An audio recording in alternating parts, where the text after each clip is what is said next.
नमस्कार स्टूडेंट्स, कैसे हैं आप लोग और कैसी चल रही है आपकी जेई और नीट की तैयारी। ये कमेंट बॉक्स में आप जरूर लिख के बताइए। अच्छी चल रही है फिर भी बताइएगा, नहीं चल रही है भैया फिर भी बताइएगा, क्या दिक्कत है। और अगर नहीं चल रही होगी अच्छी तो क्यों नहीं चल रही है ये बताइए, हम आपको सोल्यूशन बताएंगे। ठीक है, कैसे आप अपनी पढ़ाई को बहुत शानदार रूप से कर सकते हैं, कैसे आप अपना स्ट्रेटेजी बना सकते हैं, ठीक है, जिससे आप जो है पढ़ाई बहुत अच्छे से कर सकते हैं। बहुत दिक्कत होता है, बच्चे लोग पढ़ाई नहीं कर पाते हैं, बहुत सारा दिक्कत होता है, उनको नींद लगने लगता है, पढ़ाई में मन नहीं लगता। तो ये सारा चीज़ मैं बताऊंगा। पहले आप बताओ तो आपको क्यों पढ़ने का मन नहीं करता है, सारा चीज़ का सोल्यूशन करवाऊंगा, टेंशन वाली कोई बात नहीं है। फिलहाल में हम अपने टॉपिक पर आते हैं। आज हम बहुत ही इंटरेस्टिंग और बहुत ही इंपॉर्टेंट टॉपिक पढ़ने वाले हैं, जो जेई और नीट का फेवरेट टॉपिक हमेशा रहा है और रहेगा। दैट इज हमारा law of constant proportion, law of multiple proportion, Avogadro law, उसके साथ साथ इंपेरिकल फार्मूला। और इंपेरिकल फार्मूला भैया बहुत ही ज्यादा इंपॉर्टेंट है और यहां से सवाल आते ही आते हैं। जेई और नीट में तो सवाल आना ही है यहां से, इंपेरिकल फार्मूला से।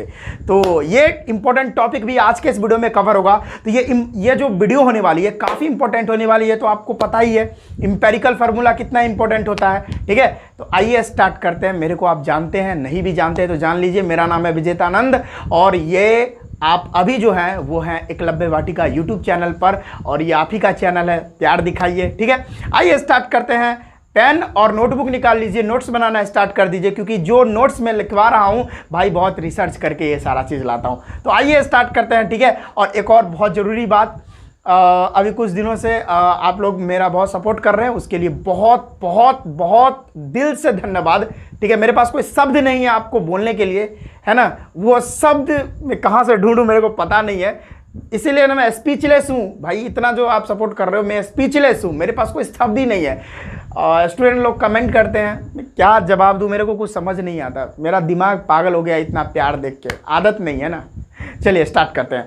तो एकदम मस्ती में पढ़ेंगे और ऐसा एक भी टॉपिक नहीं होगा स्टूडेंट, फिर से एक बात बता रहा हूँ, ऐसा एक भी टॉपिक नहीं होगा। अगर आप केयरफुली तरीके से इस लेक्चर को देखते हैं तो एक एक पॉइंट समझ के यहां से जाने वाले हो। ठीक है, एक एक पॉइंट। अगर आपको कहीं भी डाउट आता है, ये पॉइंट नहीं समझ आता, तो कमेंट कर दो, अगले वीडियो में हम उसका सोल्यूशन बताएंगे, कैसे भाई क्या यहां पर आपको क्यों नहीं समझ में आया मैं आपको बताऊंगा। अगर कहीं भी नहीं समझ आए तो कमेंट करके बता देना भाई। ठीक है, आइए स्टार्ट करते हैं लेक्चर।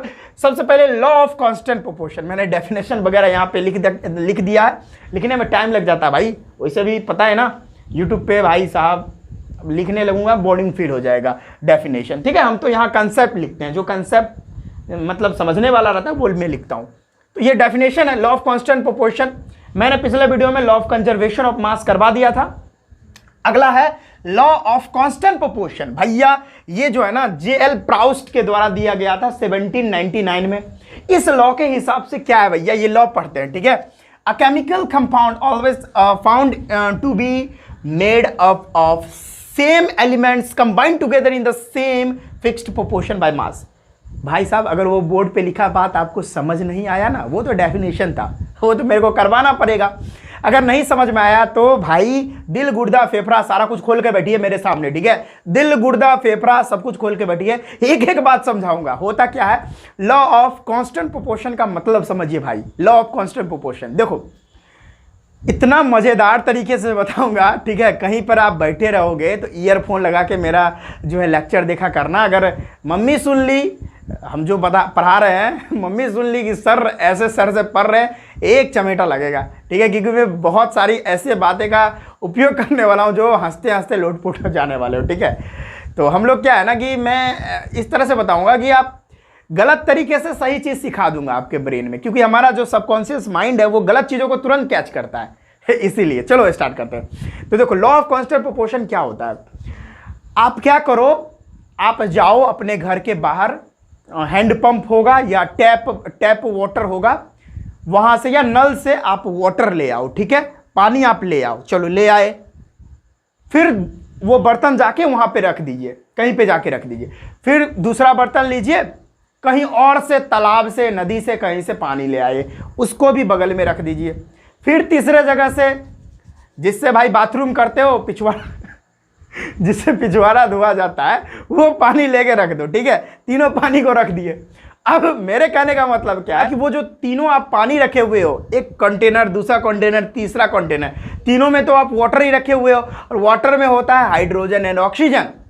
तो ये लॉ क्या कहता है कि आप चाहे कहीं से भी कोई चीज ले आओ, चाहे आप कहीं से भी पानी ले आओ, उसमें जो एलिमेंट्स प्रेजेंट हैं उसका जो मास होता है वो कभी चेंज नहीं होता, मास कभी चेंज नहीं होता। जैसे मैं आपको एग्जांपल से और बताता हूं, अच्छे से क्लैरिटी आ जाएगी आपको, टेंशन वाली बात नहीं है, ठीक है। देखो आपने क्या किया, 1 2 3 कंटेनर में वाटर ही रखा हुआ है। ये जो है ये जो है ना रिवर का है पानी, ये कहाँ है, रिवर का है। ये है टैप वाटर है, ये टैप वाटर है। ये क्या है भैया, ये बाथरूम पानी है, जिससे बाथरूम होता है तो भाई रिवर का जो पानी है उसका भी केमिकल फार्मूला H2O होगा, टैप वाटर का भी H2O होगा, इसका भी भैया H2O होगा। तो मैं ये बोल रहा हूँ कहीं से भी आप वाटर ले आओ, इसमें जो हाइड्रोजन प्रेजेंट है, इसमें जो ऑक्सीजन प्रेजेंट है, इसका जो मास होगा ना वो कभी चेंज नहीं होगा, चाहे आप कहीं से भी ले आओ, ठीक है।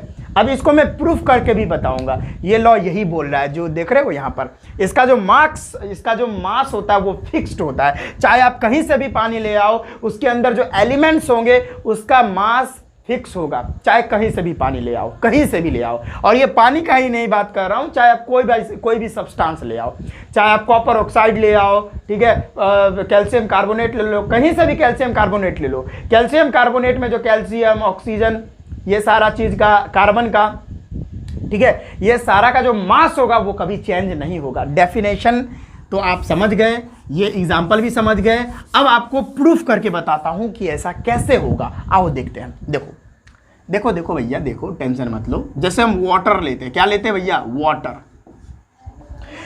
अब वाटर का मॉलिक्यूलर मास क्या होता है, देखो एक हाइड्रोजन का 1 होता है, 2 हाइड्रोजन है तो इंटू 2, एक ऑक्सीजन का 16 होता है। अब इसका टोटल मास कितना हुआ, 18, और इसको ग्राम में कन्वर्ट कर देंगे तो इसको क्या बोलते हैं, ग्राम मॉलिक्यूलर मास बोलते हैं। तो वाटर का ग्राम मॉलिक्यूलर मास 18 ग्राम आ गया। अब समझो, अगर हम देखना चाहें, यानी ये 1 मोल वाटर लिए हैं, क्या भैया, हमने यहाँ पर 1 मोल वाटर लिया है, 1 मोल वाटर का जो वेट है वो 18 ग्राम आया। अब समझो, इस वाटर में हाइड्रोजन भी प्रेजेंट है, तो अब हम क्या करेंगे, मास ऑफ या मास परसेंट निकाल लेते हैं, ठीक है। चलो इसका मास परसेंट निकालते हैं, तो मास परसेंट ऑफ हाइड्रोजन क्या हो जाएगा भैया। अब आपको पता है कि हाइड्रोजन का जो वजन होता है वो कितना होता है, मास ऑफ, ये भी लिख देता हूं, मास ऑफ हाइड्रोजन कितना होता है भैया, ये मेरे को बताओ आप। मास ऑफ हाइड्रोजन 1 ग्राम होता है, एक हाइड्रोजन के एटम का वेट मास कितना होता है, 1 ही ग्राम तो होगा। बहुत बढ़िया। अगर हम मास परसेंट निकाले हाइड्रोजन का, अगर हम वाटर के मॉलिक्यूल में, यानी वाटर के 1 मोल में हाइड्रोजन का मास निकाले, मास परसेंट निकाले, तो कितना आएगा। मास परसेंट जानते हो ना कैसे निकालते हैं, जिस भी एलिमेंट का आप मास परसेंट निकाले हो वो एलिमेंट डिवाइडेड बाय जो टोटल मास है उस कंपाउंड का वो, और मास परसेंट निकालें इनटू में 100। आओ किसका हम मास परसेंट निकालें, हाइड्रोजन का। तो हाइड्रोजन यहाँ है, तो एक हाइड्रोजन का वजन 1 ग्राम है, कितना, वाटर में कितना है, 2 ग्राम है, यानी 2 हाइड्रोजन है तो 2 ग्राम, डिवाइडेड बाय टोटल मास अभी इसका कितना लिए हैं, 18 ग्राम इनटू में 100। इसको काटो भैया, कितना बार में कटेगा, 9 टाइम्स, ठीक है। तो डेट इज 100/9, और इसको आप कट करोगे तो 11.11% आएगी। अब मैं ये जो बोल रहा हूं ना, अभी क्या आया, हाइड्रोजन का परसेंटेज कितना आया, मास का परसेंटेज कितना आया, 11.11%। तो ये जो हाइड्रोजन का मास होता है वाटर के मॉलिक्यूल में, ये कभी चेंज नहीं होगा, चाहे आप नदी का पानी ले आओ, नाला का पानी ले आओ, बाथरूम वाला पानी ले आओ, क्या करो, समुद्र से पानी ले आओ, कहीं से भी पानी ले आओ, वाटर में जो हाइड्रोजन का मास परसेंट होगा वो कभी चेंज नहीं होगा, ठीक है। समझ गए भाई, हाँ बहुत बढ़िया। तो यही तो है भैया लॉ ऑफ कांस्टेंट प्रोपोर्शन, कि कोई भी आप कंपाउंड ले रहे हो उसमें जो एलिमेंट्स होते हैं उसका जो मास परसेंट होता है, उसका जो मास होता है वो फिक्स्ड होता है, वो कभी चेंज नहीं होगा, चाहे आप कहीं से भी कोई सोर्स से वो चीज़ ले आओ आप। वो कभी भाई चेंज नहीं हो सकता। ठीक है, चलो बहुत ही बढ़िया, समझ में आ गया। लेकिन इसका लिमिटेशन भी है, ये लॉ का लिमिटेशन भी है। क्या है भैया लिमिटेशन, बता दूं, बताता हूं। इस लॉ का लिमिटेशन है, लिमिटेशंस है। क्या है भैया लिमिटेशन, देखो ये लॉ काम नहीं करता है कब, जब आइसोटॉप्स आप ले लेते हो। समझाता हूँ, टेंशन मत, यही करता हूँ। पहले भाई मेरे को मौका तो दो भाई, बताने का मौका तो दो, और दिल गुर्दा फेफड़ा सब कुछ खोल के बैठो भाई मेरे क्लास में, ठीक है, तभी मजा आएगा। ठीक है, आओ लिमिटेशन देखते हैं। पहला, when we change isotopes, then this law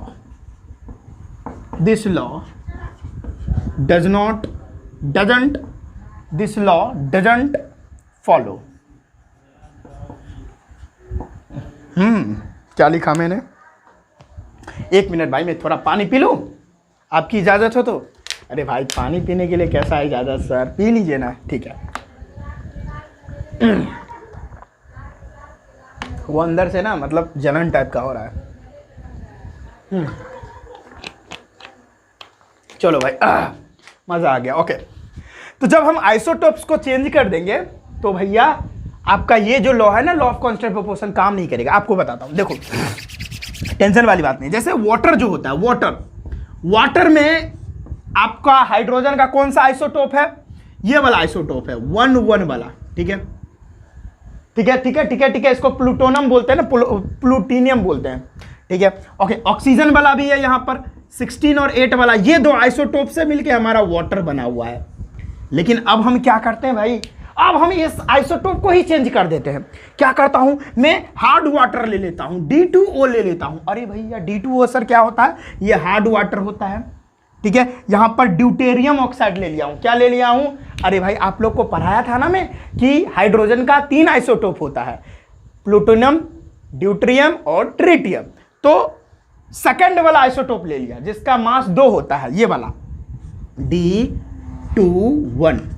ठीक है, इसको ऐसे लिख लो या इसको ऐसे भी लिखते हैं H21, ऐसे भी लिखते हैं, कोई दिक्कत नहीं है, ऐसे भी लिख सकते हैं। अब भैया इसका तो मास ऊपर में देख रहे हो 2 होता है, तब तो भैया अगर इसका मास परसेंट अगर हम निकालना चाहे, सुनो अब मास परसेंट निकालते हैं। अब देखो सबसे पहले हम D2O का मास निकाल लेते हैं। लो पहले यहां पे लिख देता हूं, मास ऑफ D2O क्या होगा भैया, 1 D का, सुनो यहां पर 1 D का 2 ग्राम होगा। 1 D का कितना वजन, यानी 1 D का कितना वजन, 2 ग्राम। तो 2 इसमें कितना है भाई, 2 है तो 4 ग्राम होगा। बहुत बढ़िया सर, 2 × 2, अब प्लस में ऑक्सीजन का कितना 16 होता है, ऑक्सीजन का 16 वाला ही लिया है, कोई दिक्कत नहीं है। ठीक है, तो ये कितना देगा भैया, ये 20 दे देगा, 20 ग्राम। इसको मोलर मास में कन्वर्ट, मोलर मास हम ले लिया। ठीक है, अब मास परसेंट निकालते हैं। मास परसेंट ऑफ हाइड्रोजन 21, इसी को ड्यूटेरियम बोलते हैं। ठीक है, इन D2O में इसका मास परसेंट निकालते हो, कैसे निकालेंगे, जिस चीज का आप मास परसेंट निकाल रहे हो उसका मास लिखो, नीचे में टोटल मास लिखो उस कंपाउंड का, इनटू में 100। ठीक है, तो D2O का मास कितना है, 20 ग्राम, डिवाइडेड बाय, ए भैया नहीं, सॉरी गलती हो जाता है, किसका, D2 का निकालना है ना, यानी ड्यूटेरियम का निकालना है। तो ड्यूटेरियम का 1 का वजन 2 होता है, और 2 का वजन कितना होगा, क्योंकि यहाँ 2 है ना, कितना है, 2 है तो 4 हो जाएगा। बहुत बढ़िया, 4 हम बता देते हैं, टेंशन बात नहीं। ठीक है, और डिवाइडेड बाय नीचे में पूरा कंपाउंड का, तो वो 20 है, और इनटू में 100, 20 ग्राम इनटू में 100, ये क्या आएगा 20×2500, यानी कितना आ जाएगा भाई, मास परसेंट कितना आ जाएगा, 20% आ गया। अरे भैया देखिए अब चेंज हो गया, अभी बताता हूँ, सिंपल सी बात, रुको। क्या हो गया भाई, जलन क्यों हो रहा है, जलन क्यों हो रहा है, अरे भैया चलो अरे भैया यहाँ पर D2O है, तो 1 ड्यूटेरियम का 2 ग्राम, तो 2 ड्यूटेरियम का 4 ग्राम, ड्यूटेरियम का ही तो मास परसेंट निकालें, तो ऊपर में ड्यूटेरियम का मास लिखना पड़ेगा, तो 4 ग्राम है ना, डिवाइडेड बाय टोटल मास कितना है कंपाउंड का, तो अभी निकाला 20 ग्राम, डिवाइड इनटू में 100, तो यहाँ पर 20% आ गया मास परसेंट ड्यूटेरियम का। यहाँ पर अभी निकाला तो यहाँ तो H2O का हमारा जो है 11.11% आया था। तो मैंने क्या बोला, और है तो ये वाटर ही, है तो दोनों वाटर ही भाई, इसका आइसोटोप थोड़ा यहाँ पर चेंज कर दिया गया है तो दोनों वाटर ही, ये हार्ड वाटर है, ये नॉर्मल वाटर है। तो इसलिए बोला कि भैया, क्या बोला, अरे भैया अगर आप आइसोटोप्स को चेंज कर देते हो तो ये लॉ तो काम नहीं करने वाला, ठीक है। अगर आप आइसोटोप्स को चेंज कर देते हो तो this law does not obey. Okay, तो इसको नोट कर लीजिए, ठीक है भैया, नोट कर लीजिए। चलिए नोट करिए जल्दी से सब लोग, ठीक है जल्दी नोट कीजिए, ठीक है। और एक और भी होता है, वो भी बता दूं क्या? चलो यहाँ पे जगह नहीं है, मैं सोचा मिटा लेता हूँ फिर बताता। चलो यहीं पे बता दूं, पहले इसको नोट कर लो, या नीचे में बता देता हूँ। यहाँ पर 2 दिख रहा है, एक बार मैं देख लूँ नीचे दिख रहा है कि नहीं दिख रहा है, एक बार देख लूँ ज़रा। हाँ नीचे दिख रहा है, यहाँ पर दिख जाएगा, हो जाएगा। अच्छा, दूसरा लिमिटेशन क्या है कि अगर सुनो, अगर मास परसेंट भी सेम है, अगर मास परसेंट भी एलिमेंट्स का सेम है, लेकिन भाई कंपाउंड ही डिफरेंट है। If mass percent is same but compound is different, इस कंडीशन में भाई बताता हूं, अगर मास परसेंट सेम रहे लेकिन कंपाउंड ही डिफरेंट रहे, फिर भी ये लॉ, ये जो लॉ है वो फॉलो नहीं होगा। दिखाता हूं, जैसे CH3OCH3, ठीक है, ये ले लो, या इसी का हम ये ले लो, नहीं तो हम C2H5OH ले लो। देखो अब देखो ध्यान से, इसमें तुम कार्बन गिनो कितना है, 2 कार्बन, हाइड्रोजन गिनो 3 3 6 हाइड्रोजन 1 ऑक्सीजन, तो 2 कार्बन 6 हाइड्रोजन 1 ऑक्सीजन, ठीक है। इसमें सभी का मास परसेंट सेम होगा, सिंपल सी बात है। इधर आओ, इधर देखो 2 कार्बन और 5 1 6 हाइड्रोजन 1 ऑक्सीजन। भैया इसमें जितना एलिमेंट्स इधर है उतना ही एलिमेंट्स इधर भी है, तो मास परसेंट तो सेम होगा, डेफिनेटली सेम होगा, लेकिन भैया ये कंपाउंड कुछ अलग है, ये कंपाउंड कुछ अलग है, दोनों कंपाउंड अलग अलग है, ठीक है। ये डाइमिथाइल ईथर है, ये भैया ये क्या इथानॉल है, भाई साहब दोनों अलग चीज है, इसीलिए इस कंडीशन में भी ये लॉ फॉलो नहीं होगा। चलिए अब नोट कर लीजिए, समझ में आ गया भैया, लिमिटेशन समझ में आ गया लॉ ऑफ कांस्टेंट प्रोपोर्शन का। 1-2 क्वेश्चन करवा दूं, ठीक है, एक क्वेश्चन करवा देता हूं, नोट कर लीजिए पहले, उसके बाद क्वेश्चन लिख लेते हैं, उसके बाद करवाते हैं।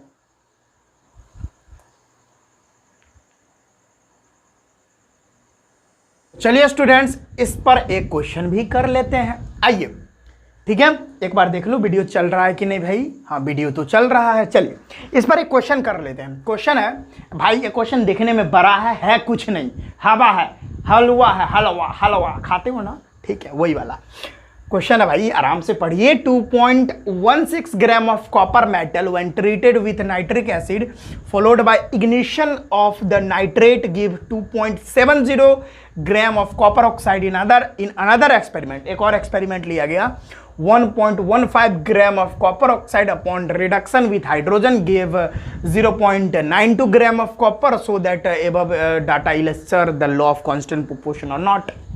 भैया ये क्वेश्चन कह रहा है कि 2.16 ग्राम कॉपर मेटल लिया गया है, उसका ना नाइट्रिक एसिड के साथ रिएक्शन करवा दिया, और नाइट्रिक एसिड के साथ रिएक्शन करवाया तो कॉपर नाइट्रेट बन गया। अब कॉपर नाइट्रेट का ना इग्निशन करवाया जाएगा, इग्निशन मतलब उसको हीट दिया जाएगा, ठीक है, कॉपर नाइट्रेट को।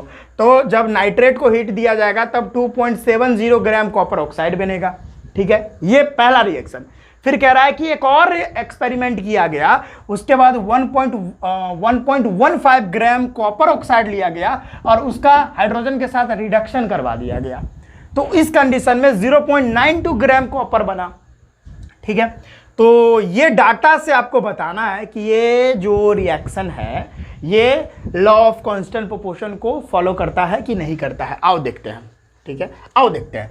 सबसे पहले 2.16 ग्राम कॉपर लिया गया, चलो भाई कॉपर लिया गया, ठीक है, और उसका HNO3 के साथ रिएक्शन करवाया गया, नाइट्रिक एसिड के साथ ट्रीट करवाया गया, तो डेफिनेटली बात है कॉपर नाइट्रेट बनेगा। ठीक है, बहुत बढ़िया। अब एक और चीज़ बनेगा, लेकिन मेरे से उसको कोई मतलब नहीं है, कॉपर नाइट्रेट बनेगा। ठीक है, हाइड्रोजन गैस निकलेगा लेकिन कॉपर नाइट्रेट बनेगा। ठीक है, अच्छा यहाँ पर हाइड्रोजन गैस नहीं निकलती, वो छोड़ो, वो 10th की बात थी। यहाँ पर कॉपर नाइट्रेट बना, उससे मेरे को मतलब नहीं है रिएक्शन से। अभी कॉपर नाइट्रेट को इग्निशन करवाया गया, यानी हीट दिया गया, तो भाई यहाँ पर कॉपर ऑक्साइड बनेगा। ठीक है, बहुत कुछ बनेगा। यहाँ पर कॉपर ऑक्साइड बनता है, नाइट्रोजन डाइऑक्साइड गैस बनता है, चलो लिख ही देता हूँ, ऑक्सीजन गैस भी शायद बनता है। ठीक है, अब ये कॉपर, अब देखो यहाँ पर जो कॉपर है ना भैया, वो कितना दे रखा है, 2.16 ग्राम दे रखा है। ठीक है, और कह रहा है कि जब कॉपर नाइट्रेट को हीट करते हैं तब कितना निकलता है भैया, देखो 2.70 ग्राम, यहाँ पर ये बन रहा है 2.70 ग्राम कॉपर ऑक्साइड बन रहा है। ये पहला एक्सपेरिमेंट है। ठीक है, ये क्या है भैया, ये पहला एक्सपेरिमेंट है। आओ, ये पहला एक्सपेरिमेंट मैं मानता हूँ, ये दूसरा एक्सपेरिमेंट नीचे लिखता हूँ। ठीक है, क्या है दूसरा एक्सपेरिमेंट, कह रहा है कि अनदर एक्सपेरिमेंट में 1.15 ग्राम कॉपर ऑक्साइड लिया गया। ठीक है, कॉपर ऑक्साइड लिया गया कितना भाई, 1.15 ग्राम लिया गया, और उसका रिडक्शन करवा दिया गया हाइड्रोजन गैस से। ये भैया सही बात है, हाइड्रोजन गैस से इसका रिडक्शन करवाया गया। क्या करवाया गया, रिडक्शन करवाया गया। अब ये तो जरूरत नहीं है ना भैया कि रिडक्शन क्या होता है, इतना तो पता है ना, हाँ इतना तो पता होना चाहिए। अब रिडक्शन करवाया तो डेफिनेटली रिडक्शन क्या होता है, ऑक्सीजन को बाहर निकालेगा। ठीक है, समझ में आया, तो वही रिडक्शन है।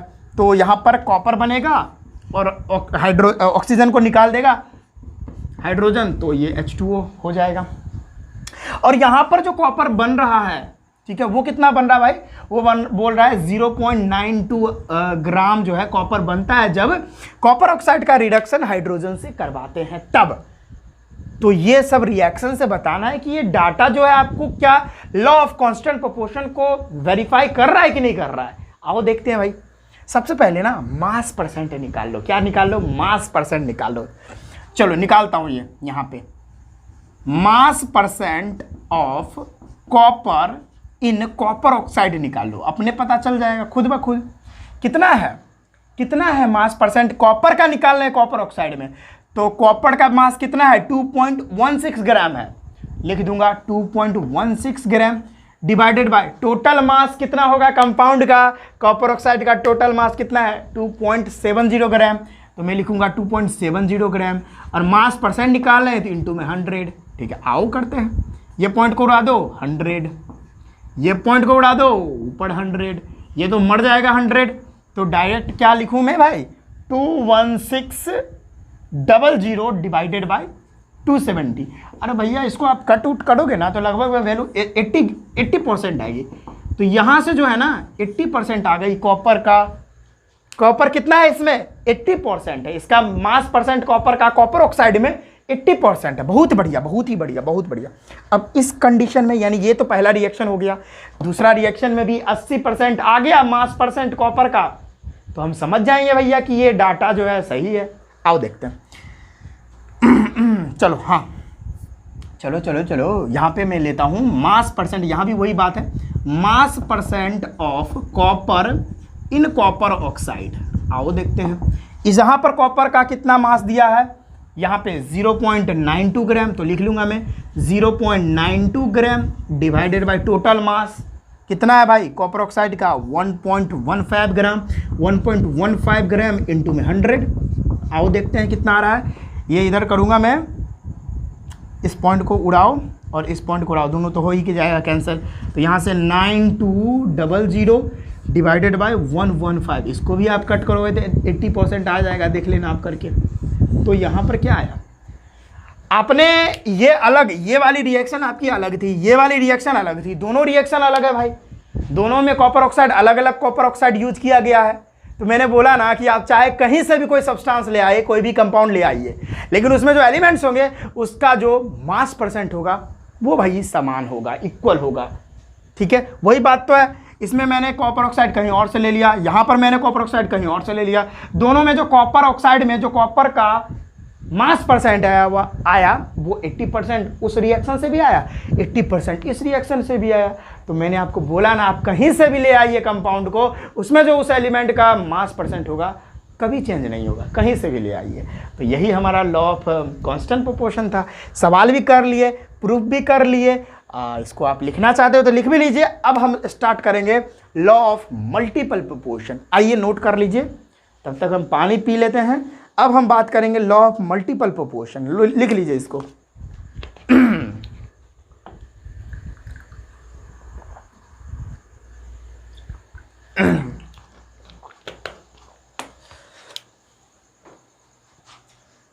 तो चलिए स्टूडेंट्स, अब हम देखते हैं लॉ ऑफ मल्टीपल प्रोपोर्शन। आइए, क्या है कि जब दो एलिमेंट्स आपस में रिएक्शन करते हैं, ठीक है, या जब दो एलिमेंट्स आपस में रिएक्शन करते हैं, तो रिएक्शन के बाद दो या दो से ज़्यादा एलिमेंट्स अगर बना रहे, मतलब दो या दो से ज़्यादा कंपाउंड बना रहे होते हैं, तो क्या करना है उसमें, आओ बताता हूँ। उसमें क्या करना है कि let fix the mass of one element, ठीक है, one element and find the mass of another element and it will always form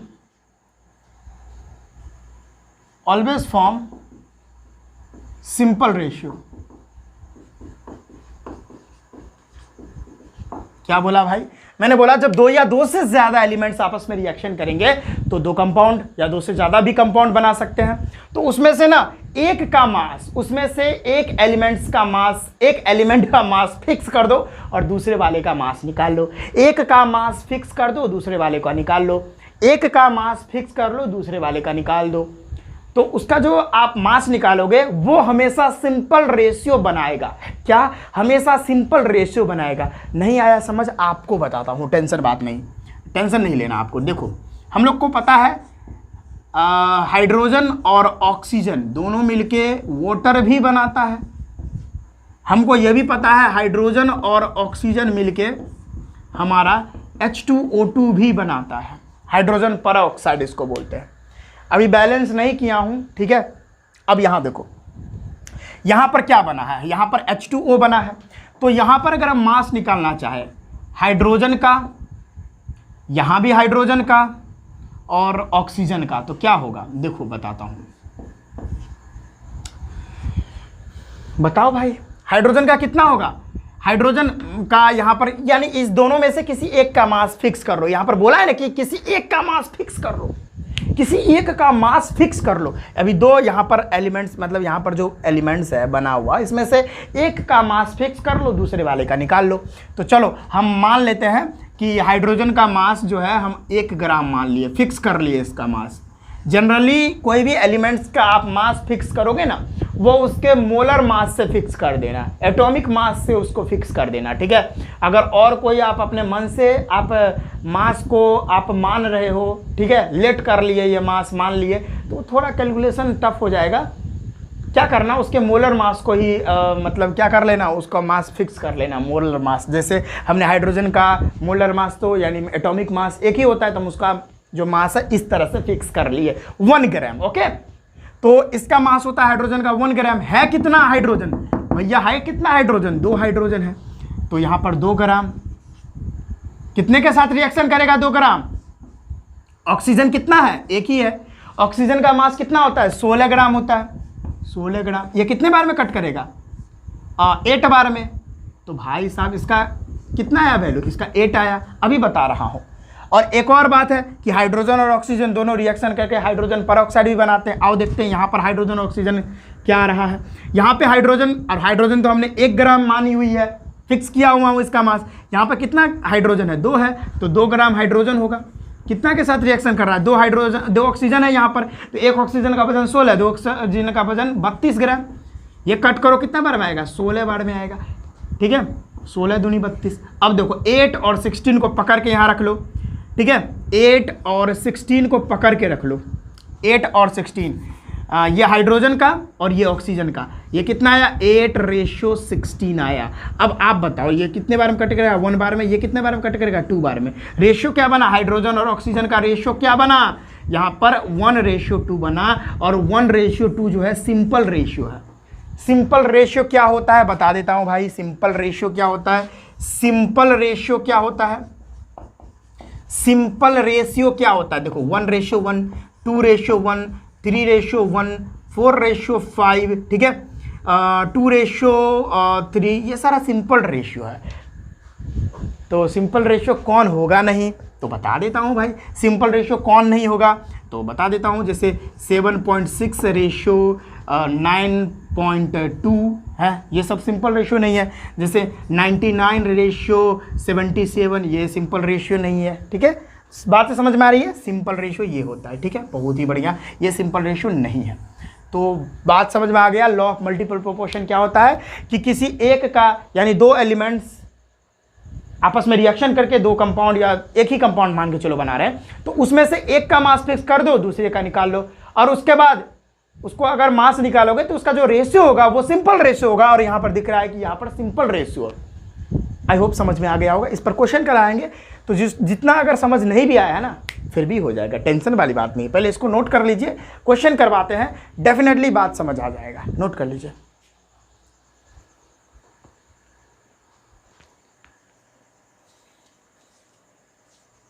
तो चलिए स्टूडेंट्स देखते हैं ये जो क्वेश्चन है, क्या ये question law of multiple proportion को फॉलो कर रहा है कि नहीं कर रहा है। सिंपल रेशियो में ये सारी की वैल्यू आ जाएगी तो डेफिनेटली है कि ये फॉलो कर रहा है, सिंपल रेशियो में नहीं आएगी तो फॉलो नहीं कर रहा है। आओ देखते हैं, कह रहा है कि A and B combine to form 4 compound. A और बी दो एलिमेंट्स है, वो आपस में रिएक्शन करते हैं तो 4 कंपाउंड बना के देते हैं। कितने, 4 कंपाउंड बना के देते हैं, बहुत बढ़िया।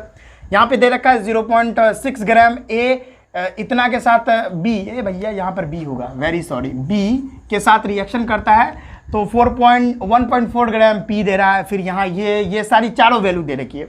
आओ ये सभी का पी क्यू आर एस का अगर सिंपल रेशियो आ जाएगा तो डेफिनेटली जो है ये जो है लॉ ऑफ मल्टीपल प्रोपोर्शन को फॉलो कर रहा है, नहीं तो नहीं कर रहा। आओ देखते हैं।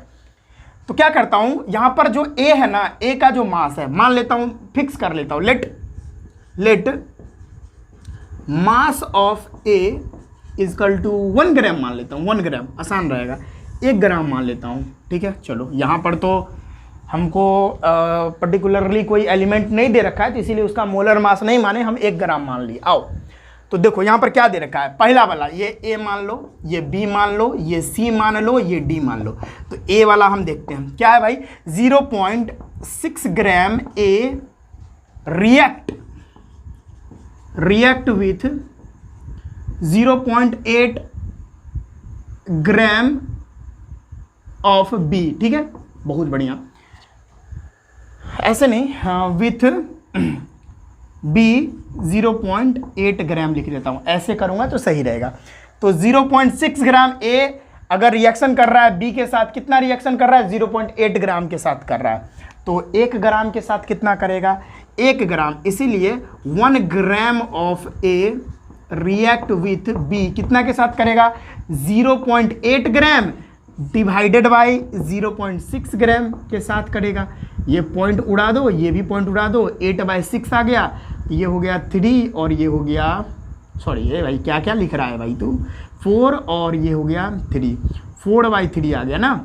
इसको करोगे तो 1.33 आ जाएगा ना, वैल्यू देखो तो, हाँ 1.33, ये कट करोगे तो 1.33, इसको आप नोट करके रखो। चलो ये ए हो गया, बी करो तो 9 ग्राम ए, तो when 9 gram of A react with B, कितने के साथ, बी के साथ रिएक्शन कर रहा है 9 ग्राम 24 के साथ, तो 24 ग्राम, हमने ए को कितना माना है, 1 ग्राम मान लिया है, इसीलिए 1 gram of A react with B के साथ कितना रिएक्शन करेगा, 24 ग्राम। इधर वाला को इधर से डिवाइड दे देते हैं, 24 डिवाइडेड बाई 9, 9 या 27, तो 2 पॉइंट समथिंग आएगा, 2 पॉइंट कितना आएगा देख लो ना आप करके। अब इतना भाई 924 9 2 18 2 पॉइंट कितना आ रहा है देखो ना आप करके 14 में 6 ये कट गया 0.0 9 चौक 36 और पता ना 2.6 आ रहा है 2.66 आएगा लगभग में वैल्यू 2.66 तो 2.66 आ रहा है सी का क्यू का 2.66 बन रहा है। चलो सी का भी निकाल लेते हैं, ठीक है, सी का निकाल लेता हूँ। 40 ग्राम लिख लो, 40 ग्राम ऑफ ए जो है रिएक्ट कितना के साथ, रिएक्ट बी कितना के साथ कर रहा है 160 ग्राम के साथ, ठीक है, बहुत ही बढ़िया। तो 1 ग्राम के साथ, इसीलिए 1 ग्राम के साथ कितना रिएक्शन करेगा 160 ग्राम डिवाइडेड बाय 40। तो ये तो डायरेक्ट 6 चौक 4 चौक 16 यानी 4 ग्राम आ जाएगा, डायरेक्ट ये 4 आ जाएगा, ठीक है, बहुत बढ़िया। 3 मैंने कर लिया, डी का कर लो, डी का भी कर लो। यहाँ 80 ग्राम इतना के साथ रिएक्शन कर लिया, ठीक है, तो मैं लिखूंगा 18 gram of A react with B, भाई लैंग्वेज क्या करूँ, रिएक्ट विथ बी कितना 93.6 के साथ, ठीक है, इसीलिए 1 ग्राम किसके साथ कितने के साथ करेगा 93.6 डिवाइडेड बाय 18। इसको कट करो तो भाई ये पॉइंट उड़ेगा, नीचे 10 आएगा, इसीलिए 1 ग्राम कितने के साथ करेगा 936/180। भैया इसको काटोगे ना तो 5.2 आएगा, देख लेना आप मिला के, ठीक है। चारों वैल्यूज हमारे सामने है, ये कितना का है, ये P का आया है, ये Q का आया है, ये R का आया है और वो S का आया है, ठीक है। आओ स्टार्ट करते हैं। सिंपल रेशियो बन रहा है कि नहीं देखते हैं, क्या इसका सिंपल रेशियो बन रहा है, आओ देखते हैं। P का, Q का, R का, S का, किससे B से, है ना, B से सबका B से रिएक्शन करने के बाद तो एक का 1.33 बना है, एक का कितना बना है 2.66, एक का कितना बना है भाई 4 बना है, एक का कितना बना है 5.2। देखो तो कट रहा है क्या ये अभी बहुत सारे बच्चे देख के कह देंगे सर ये जो है ना ये तो सर सिंपल रेशियो में है ही नहीं, ये तो सिंपल रेशियो में है ही नहीं। लेकिन ये दिमाग का खेल है, क्या है, जेई और नीट में जो सवाल आते हैं बढ़िया सवाल आते हैं और वो दिमाग से पूछते हैं क्वेश्चन, ठीक है। अगर दिमाग दिल गुर्दा फेफड़ा खोल के नहीं रखोगे तो ये क्वेश्चन आप डायरेक्ट आप देख के कह दो अरे ये क्या है यार, ये तो सिंपल रेशियो में नहीं है। हाँ ये जो है डाटा इलिस्टर नहीं कर रहा है, ये जो लॉ ऑफ मल्टीपल प्रोपोर्शन को वेरीफाई नहीं कर रहा है, ऑप्शन लगा के चलाओगे नॉट वेरीफाई, गलती हो जाएगा। आओ दिखाता हूँ मैजिक, ये देखो ये इसको 1 और 2 के टेबल में कट कर रहा है। 1.33 को 2 बार मल्टीप्लाई करो तो कट कर दिया, फिर इसको लगभग में 3 के टेबल में कट कर रहा है और इसको लगभग में 4 के टेबल में कट कर रहा है। तो भैया रेशियो तो सिंपल आ गई, 1:2:3:4 रेशियो आ गई। तो ये तो सिंपल रेशियो है भाई, ये तो भैया सिंपल रेशियो है। यही दिमाग आप लोग को चलाना है एग्जाम में, ठीक है। तो चलो भाई ये तो कर रहा था, एक क्वेश्चन और कर ले, चलो एक क्वेश्चन इस पे और कर लेते हैं, इसको नोट कर लीजिए भाई। यहाँ से सवाल आते हैं भैया, बढ़िया बढ़िया सवाल आ जाते हैं, बढ़िया बढ़िया सवाल आ जाते हैं, इसीलिए मैं करवा देता हूँ, मज़ा आ जाएगा। अब क्या है, बहुत सारे बच्चों को ये समझ नहीं आया होगा तो एक बार और बता देते हैं भाई। ये क्वेश्चन तो आपको समझ में आ गया। अब क्या किया मैंने, ए का मास क्या किया भैया, ये जो ए आप देख रहे हो, ये ए का मास फिक्स कर दिया, क्योंकि आपको लॉ ऑफ मल्टीपल प्रोपोर्शन कहता ही है कि कोई एक एलिमेंट का मास फिक्स कर दो और दूसरे एलिमेंट का मास पता कर लो। तो मैंने ए का मास फिक्स कर दिया, कितना फिक्स किया 1 ग्राम फिक्स कर दिया, है ना। ये कोई एक पर्टिकुलर एटम मॉलिक्यूल तो दे नहीं रहा था, इसीलिए हम उसका मास 1 ग्राम मान लिए, नहीं तो उसका मोलर मास कर देते। ए का मोलर मास क्या होगा भाई, कुछ तो है ही नहीं तो कैसे करेंगे, इसीलिए 1 ग्राम फिक्स कर दिया। 0.6 ग्राम ए के साथ जो है 0.8 रिएक्शन कर रहा है, तो मैंने ए का कितना माना है 1 ग्राम माना है, तो 1 ग्राम के साथ कितना करेगा 0.8 डिवाइडेड बाय 0.6, वैल्यू इतना आ गई। फिर 9 ग्राम के साथ 24 कर रहा था, 1 ग्राम के साथ कितना 24 डिवाइडेड बाय 9, वैल्यू इतना आ गई। फिर 40 ग्राम ए के साथ बी रिएक्शन कर रहा है 160 ग्राम, 1 ग्राम के साथ कितना करेगा 160 डिवाइडेड बाई 40, वैल्यू 4 आ गई। सिमिलरली 18 ग्राम के साथ ए बी कितना रिएक्शन कर रहा था 93.6 ग्राम, तो 1 ग्राम के साथ कितना करेगा 93.6 डिवाइडेड बाई 18, वैल्यू 5.2 आई। अब देखो PQRS का हमने रेशियो निकाल के देखा, ठीक है, तो 1:2:3:4 आ गई, तो ये सिंपल रेशियो में आ गया। चलो नोट कर लो भाई, सिंपल था। अगला सवाल देते हैं। अगला सवाल थोड़ा अच्छा है, ये तो सिंपल सा सवाल था, अगला सवाल अच्छा है, उसको देखिएगा ध्यान से, ठीक है।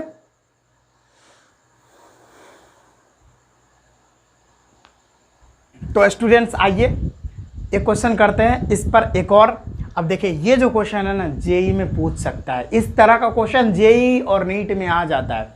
पर्सनली मैं जेई वाले को बोल रहा हूँ, इस तरह का क्वेश्चन आ जाता है। आइए करते हैं। क्वेश्चन है 2 oxide of metal contains 27.6% and 30% of oxygen. 2 oxide है भैया, 2 मेटल का ऑक्साइड है। एक ऑक्साइड कह रहा है कितना है 27.6% है ऑक्साइड। 2 मेटल के ऑक्साइड लिए हैं। पहले क्वेश्चन ध्यान से पढ़ लीजिए, आप लोग का कंसेप्ट क्लियर भी होता है, फिर भी क्वेश्चन नहीं बनने का कारण ये होता है कि आप लोग क्वेश्चन सही से नहीं पढ़ते। तो क्वेश्चन को बढ़िया से पढ़ना है तभी तो बनेगा। आइए जोश में रहना है, पूरे क्लास में जोश में, एकदम फुल जोश, फुल एनर्जी के साथ। पता है अभी टाइम कितना हो रहा है मैं बता दूं, अभी मैं लेक्चर कितना बजे शूट कर रहा हूं, ये अभी देखिए आप लोग देख सकते हैं 11:06 PM हो रहा है।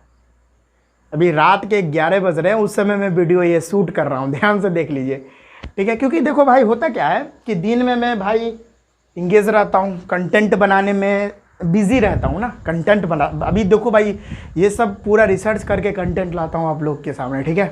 तो टाइम लगता है, बहुत सारा चीज़, मेरा खुद का क्लास भी है, मैं बीएड कर रहा हूँ, ठीक है, तो उसका क्लास भी रहता है, जिसकी वजह से उसमें भी मैं इंगेज रहता हूँ, ठीक है। चलो 2 ऑक्साइड, क्वेश्चन को ध्यान से पढ़ना है। 2 ऑक्साइड है मेटल का, तो एक मेटल के ऑक्साइड में 27.6% ऑक्सीजन है और एक मेटल के ऑक्साइड में 30% ऑक्सीजन है, ठीक है। तो कह रहा है इफ फॉर्मूला फर्स्ट ऑक्साइड का अगर फॉर्मूला क्या है M3O4 है, तो सेकंड ऑक्साइड का फॉर्मूला बताइए क्या होगा। इस तरह का सवाल जेईई में आ जाता है। आइए करते हैं इसको। तो ऑक्साइड कितने हैं 2 ऑक्साइड है, तो जो फर्स्ट ऑक्साइड है उसका हमको फॉर्मूला दे रखा है कितना M3O4, ये तो हमको गिवन है क्वेश्चन में। तो फर्स्ट ऑक्साइड है, उसमें ऑक्सीजन का परसेंटेज कितना दिया हुआ है, ऑक्सीजन का परसेंटेज कितना दिया हुआ है, वो 27.6% दिया है। और एक बात जान लो, कोई भी चीज़ होगी तो 100% ही ना होगी, कोई भी चीज़ होगी तो वो 100% ही होगी। 100% से कोई ज़्यादा हो सकता है क्या? अरे बोलो भाइयों, 100% से ज़्यादा कोई चीज़ हो सकती है? नहीं हो सकती। तो अब क्या करता हूँ, अगर ऑक्सीजन 27.6% दिया है और ये है मेटल का ऑक्साइड, क्या चीज़ का ऑक्साइड? मेटल का ऑक्साइड। तो ऑक्सीजन 27.6%, तो मेटल हम निकाल सकते हैं ना, मेटल का परसेंट निकाल सकते हैं ना।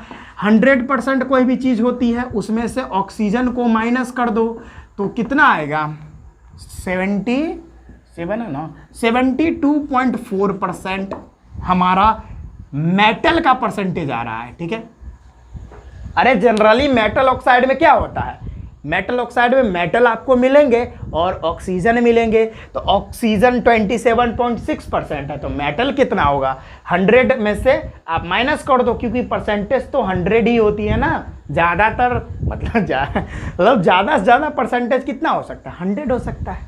ये 27 दिया है तो 100 में से इसको माइनस कर दो 27 को, आंसर आ गई आपको मेटल परसेंट। तो मेटल परसेंट इतना है फर्स्ट ऑक्साइड का, बहुत ही बढ़िया है। सेकेंड ऑक्साइड के लिए निकालते हैं।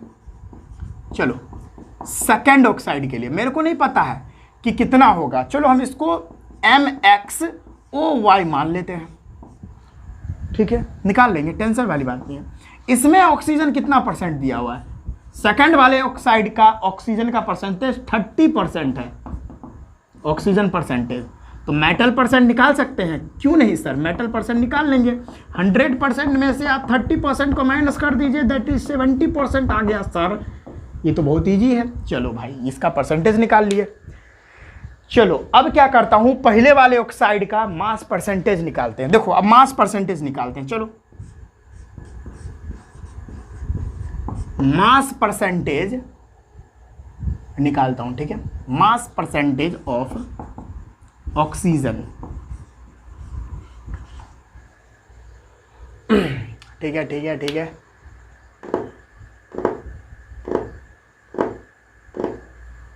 नहीं हमको तो भाई ऑक्साइड का फॉर्मूला ना निकालना है, तो मास परसेंट नहीं निकालना है भाई, परसेंटेज तो दिया हुआ है। मैं क्या करूंगा, नंबर ऑफ एटम्स निकालता हूं, ठीक है। तो नंबर ऑफ, मैं क्या लिख सकता हूँ, एक बहुत ही बेहतरीन पॉइंट लिख सकता हूँ, बहुत ही बढ़िया पॉइंट मेरे को दिमाग में आ रहा है। मैं क्या लिख सकता हूँ, ये बात 27.6% ऑक्सीजन में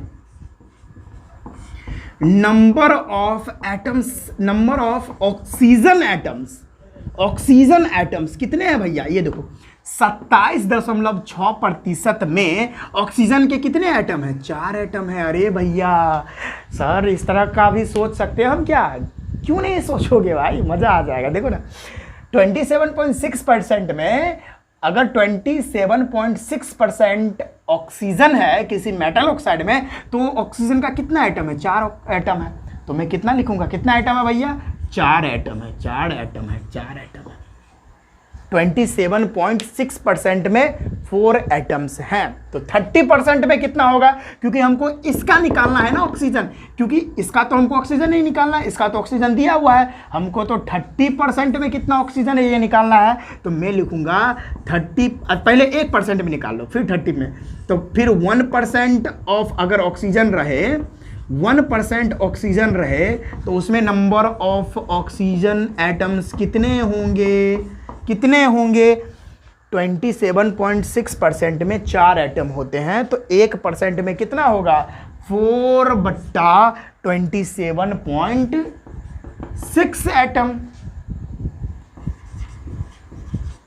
एटम्स। लेकिन भैया हमको 30% में निकालना है, इसका ना निकालना है, 30% में कितना ऑक्सीजन होगा ये निकालना है। तो मैं लिखूंगा इसीलिए 30% में ऑक्सीजन कितना होगा, नंबर ऑफ ऑक्सीजन एटम्स कितने होंगे, ये 1 के लिए है। ये जो भैया आपको वैल्यू दे रखी है, ये 1% में कितना ऑक्सीजन होगा वो है, लेकिन मैं 30% में निकालना है, तो मैं लिखूंगा 4/26.6 इंटू में 30% के लिए, ठीक है। इसको कट उट करो, आओ करते हैं। 4 तिया 12, 4 तिया 12 120 होगा ना, 120 डिवाइडेड बाय 27.6, इस पॉइंट को उड़ाओ, ऊपर में 0 जाएगा, दैट इज 1200 बाय 276। ये वैल्यू आएगी लगभग में कितना है, ये कैलकुलेटर कहाँ गया भैया मेरा, एक बार मैं अपना ब्रह्मास्त्र निकाल रहा हूँ, आप लोग ऐसे करना भाई, है ना, हाँ आप लोग कैलकुलेट करके करना, ठीक है। वहाँ भाई कैलकुलेटर नहीं मिलेगा आपको। 1200 डिवाइडेड बाय 276, वो 4 के लगभग में आ रही है, हाँ 4.34, कितना वैल्यू आ रहा है, 4 अरे भाई मेरा बटन खुल गया यार, लग जा भाई, अरे भाई तू क्यों परेशान कर रहा है, हाँ क्या यार, इतना ना मोटा हो गया हूँ कि बटन उटन खुल जाता है, एक्सरसाइज करना पड़ेगा। हाँ कितनी वैल्यू आ रही है, 4.34 वैल्यू आ रही है। अब तो जगह नहीं है भाई, अब मैं क्या करूँ, तो क्या करूँगा मैं इसको मिटाऊँगा थोड़ा, या इधर ही घुसाने का कोशिश करूँगा, ठीक है। क्योंकि ये मेरे को ये आ गया, मैं क्या करूँ, मैं जगह नहीं है तो मैं मिटा लेता हूँ, ठीक है। इसको ट्विक इसको मिटा लेता हूँ, ठीक है, या नीचे वाला को मिटा लो, इसको मिटा लेता हूँ। चलो भाई अब इतना वैल्यू आ गया, ठीक है। ऑक्सीजन कितना है, ऑक्सीजन एटम है ये भैया, कितना है 30% में ऑक्सीजन एटम है ये। चलो अब देखो, अब ध्यान से देखना, सुनो, 72.4% मेटल में कितने मेटल के एटम प्रेजेंट है, यही बात वहीं लिखूंगा इस नाउ 72 अच्छा मेरा भाई ये कैमरा तो चल रहा है ना, एक बार मैं देख लूँ, हाँ चल रहा है, चलो। 72.4% ऑफ मेटल में कितने एटम हैं? नंबर ऑफ एटम्स कितने होंगे? नंबर ऑफ एटम्स कितने होंगे भैया? देखो 72.4% में कितने मेटल के एटम हैं? 3 है ना यहाँ पे, तो मैं लिखूंगा 3। इसीलिए 1% में ऑफ मेटल में अगर 1% अगर मेटल होगा तो उसमें नंबर ऑफ एटम्स कितने होंगे मेटल के? वो कितने होंगे? 3 डिवाइडेड बाय 72.4%, यानी एटम, इतने एटम, सॉरी फॉर मिस्टेक। तो मेरे को कितने परसेंट में निकालना है भैया? नीचे तो मैंने मिटा दिया, कितना परसेंट था बताना तो जरा, कितना था? 70% था ना मेटल? 70%, ओके, हाँ 70%। तो मेरे को 70% ऑफ मेटल में कितना एटम होगा? नंबर ऑफ एटम्स आपको पता करना है, ये एक के लिए है, तो 3 डिवाइडेड बाय 72.4 इंटू में मेरे को 70% में निकाले, तो इंटू में 70, दैट इज सत्याकेश 210 डिवाइडेड बाय 72.4। इस पॉइंट को उड़ाओगे तो 0 जाएगा। अब निकालो क्या आएगा वैल्यू। ब्रह्मास्त्र मेरा निकल गया। जेई में इस तरह के क्वेश्चन आ सकते भाई, तो 2100 और 7243 लगभग में 2 पॉइंट कुछ वैल्यू आ रही है। हाँ मैं अब कर लेता हूँ 724, 2.9 आ रही है वैल्यू। कितनी आ रही है? 2.9। तो यहाँ से 2.9 आया। अब क्या करो? अब क्या करो? अब क्या करो? यहाँ पर देखो, अब क्या करो? कितनी आई है? m कितनी आई है? m और o, ठीक है। मेटल कितनी आई है? मेटल कितनी आई है? 2.9 आई है, 2.9 आई है। ऑक्सीजन कितनी आई? नीचे देखो ऑक्सीजन है 4.34 आई है, ठीक है। कटो, कितने बार में कट करेगी? 1 मिनट, 2.9 से कट करो तो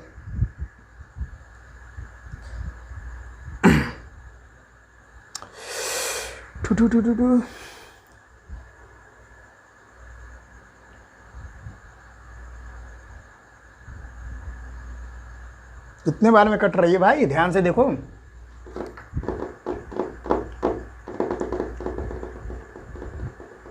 अच्छा एक काम करो, आप इसको डिवाइड दे दो 1.45 से, इसको भी डिवाइड दे दो 1.45 से, ठीक है। अब करो तो देखो तो 2.9 डिवाइडेड बाय 1.45, 2 बार में कट कर रही है, 2 बार में कट कर रही है। ये शायद 3 बार में कट करेगी। तो अब जो वैल्यू है वो कितनी आई? m जो है वो आई 2 और o जो है वो कितनी आई? 3 आई। M2O3 हमारा जो है रिक्वायर्ड आंसर हो जाएगा, M2O3 वाला ऑक्साइड होगा। ये सारा माजरा करना पड़ा मेरे को, ठीक है। समझ में आ गया? कितना आएगा देखो, मैंने क्या किया? 2.9 आया और ऑक्सीजन कितना है? 4.34 आया। मैंने क्या किया? 1.45 से डिवाइड दे दिया दोनों में। अब देखो ये 2 बार में काटा, ये 3 बार में काटा, तो जो ऑक्साइड होगा वो क्या होगा? M2O3, M2O3, ठीक है। इस तरह का सवाल जेई में आ सकता है भाई, जेई में ज़्यादा चांस है, जेई में ज़्यादा चांस है। समझे बच्चों? चलो नोट कर लो, फिर हम आगे कर रहे हैं, ठीक है, कंटिन्यू। ये हमारा कंप्लीट हो गया भाई, लॉ ऑफ मल्टीपल प्रोपोर्शन। अब हम बात करेंगे, एक लॉ है भैया एवोगैड्रो लॉ, वो देख लेते हैं, ठीक है। चलो नोट कर लीजिए इसको।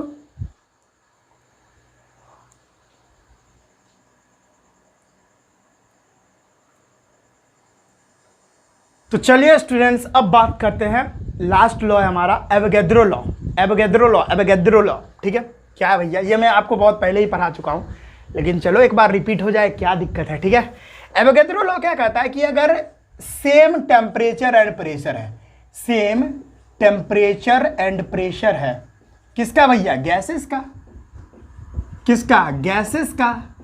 अगर गैसेस का, 2 गैसेस है, मान लो 2 गैसेस है, दोनों गैसेस का प्रेशर और टेम्परेचर दोनों का इक्वल है, तब प्रेशर और टेम्परेचर 2 गैस का इक्वल है, तो दोनों गैस का जो मोल्स का रेशियो होगा वही उसके वॉल्यूम का भी रेशियो होगा।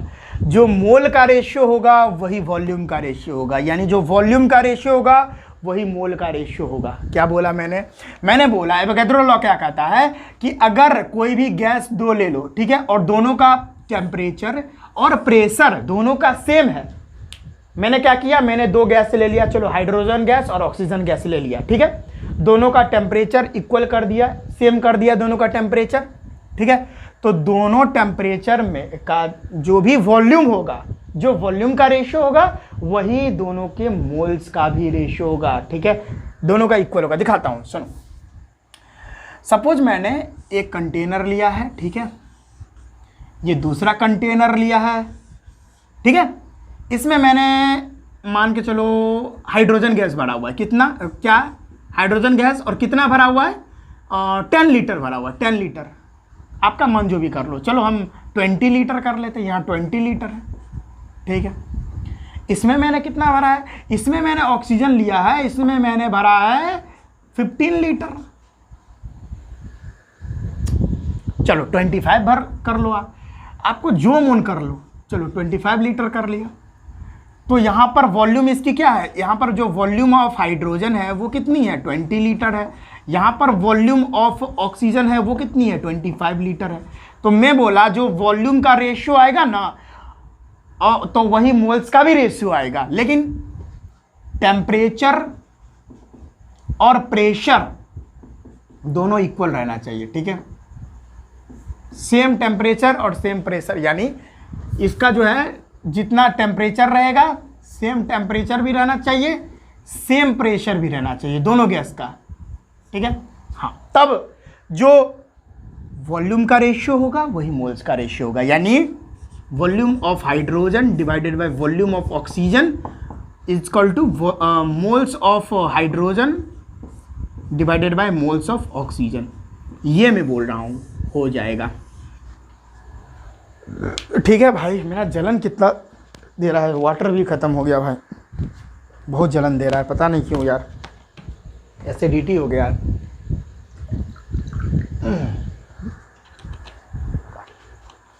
पता नहीं यार। चलो चलो, पूरा पानी में पी गया एक बॉटल इतना ही देर में यार, इतना ना एसिडिटी हो गया है इसमें, जो है ना मेरा लंग्स जलन दे रहा है। क्या बोला मैंने, एवोगैड्रो लॉ होता है कि कोई भी दो गैस ले लो, दो से ज़्यादा भी ले सकते हो, कोई बात नहीं, मैं दो ही लिया हूँ ताकि आपको बेटर तरीके से समझ पाओ आप। दो गैस ले लिए, दोनों का टेम्परेचर और प्रेशर सेम कर दिया, तो उसका जो वॉल्यूम होगा दोनों गैस का, जो वॉल्यूम का रेशियो होगा वही मोल्स का रेशियो होगा, दोनों का जो रेशियो है वो बराबर होगा। दिखा दूँ भाई, दिखा दूँ, जो वॉल्यूम होगा वही मोल्स का रेशियो होगा। दिखाता हूँ, देखो सुनो। मैंने इसका कितना लिया, मैंने इसका हाइड्रोजन का कितना लिया, हाइड्रोजन का मैंने 20 लीटर लिया, तो मैं लिख देता हूँ 20 लीटर डिवाइडेड बाय ऑक्सीजन का वॉल्यूम कितना लिया, 25 लीटर लिया, ठीक है। चलो तो कितना आया करने के बाद, और 5 के टेबल में करो, 4 ये 5, तो 4/5 आया वॉल्यूम इसका, तो मोल्स भी इसका 4/5 ही आएगा, मोल्स भी 4/5 ही आएगा। अगर वॉल्यूम हाइड्रोजन का 4 आ रहा है, 4 लीटर, अगर वॉल्यूम 4 लीटर आ रहा है तो मोल्स भी 4 होगा। ऑक्सीजन का वॉल्यूम अगर 5 आ रहा है तो मोल्स भी 5 आएगा। ये बात है, मैं बता रहा था, ठीक है, समझ में आ गई। इसको प्रूफ भी कर दूँ, चलो भाई इसको प्रूफ भी कर देता हूँ। लो, क्या आप याद रखोगे, चलो इसको प्रूफ भी कर देता हूँ।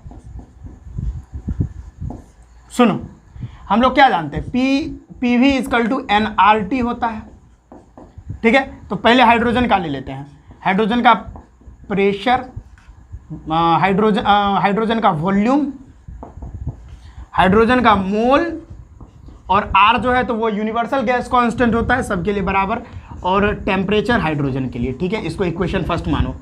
फिर प्रेशर ऑक्सीजन के लिए, वॉल्यूम ऑक्सीजन के लिए, मोल्स ऑक्सीजन के लिए, R जो है कांस्टेंट होता है, T जो है ऑक्सीजन के लिए, इक्वेशन 2 मानो। क्या करो, equation first and equation second, यानी फर्स्ट को इक्वेशन सेकंड से माइनस कर दो, ऐसे लिख दो, चलो ऐसे लिख दो, ठीक है। चलो तो इसको माइनस कर दो, PH2 VH2 = NH2 RTH2, ठीक है, डिवाइडेड बाय किससे भाई, सेकेंड इक्वेशन से, इससे कर दो, PO2 VO2 है ना, = NO2 R universal gas constant और TO2। चलो भाई करते हैं, दिखा दूँ, PH2 प्रेशर से प्रेशर कट जाएगा क्योंकि प्रेशर को हमने सेम रखा हुआ है, कट गया। R तो यूनिवर्सल गैस कांस्टेंट है, ये भी कट जाएगा। टेम्परेचर भी कट जाएगा क्योंकि टेम्परेचर भी मैंने सेम रखा हुआ है। तो क्या आ गई, volume of hydrogen divided by volume of oxygen equal two moles of hydrogen divided by moles of oxygen. क्या इसके इक्वल आ गया? क्या ये प्रूफ हो गया? देख लो भाई, देख लो, ये बात वही है। देखो ध्यान से, क्या ये बात वही है? प्रूफ भी कर दिया मैंने।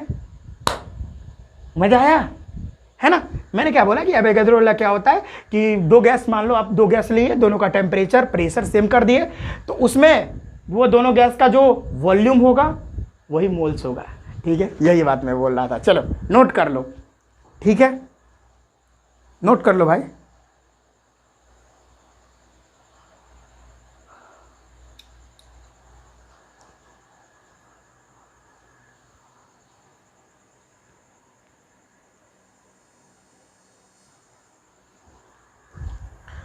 तो ठीक है स्टूडेंट्स, अब क्या करते हैं ना, एम्पेरिकल फार्मूला को अगले क्लास में ले लेते हैं। ठीक है, 20 मिनट का टॉपिक अभी और रह गया। एम्पेरिकल फार्मूला 20-25 मिनट ले लेगा तो वीडियो लंबा हो जाएगा, तो वो अगले वीडियो में हम कवर कर देंगे। बस एम्पेरिकल फार्मूला बच गया है और उसके बाद हम लोग का एक ही टॉपिक बचेगा, दैट इज़ क्या, कंसंट्रेशन टर्म। बस उसके बाद ये चैप्टर कंप्लीट हो जाएगा।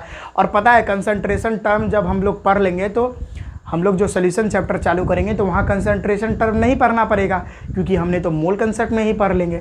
तो फिर हम वहाँ हेनरी लॉ से स्टार्ट करेंगे। तो चलिए, आई होप आज का लेक्चर समझ आया होगा। तो हम आपसे मिलते हैं नेक्स्ट वीडियो में। अपना ख्याल रखिए, बढ़िया से पढ़ते रहिए, स्वस्थ रहिए। जय हिंद।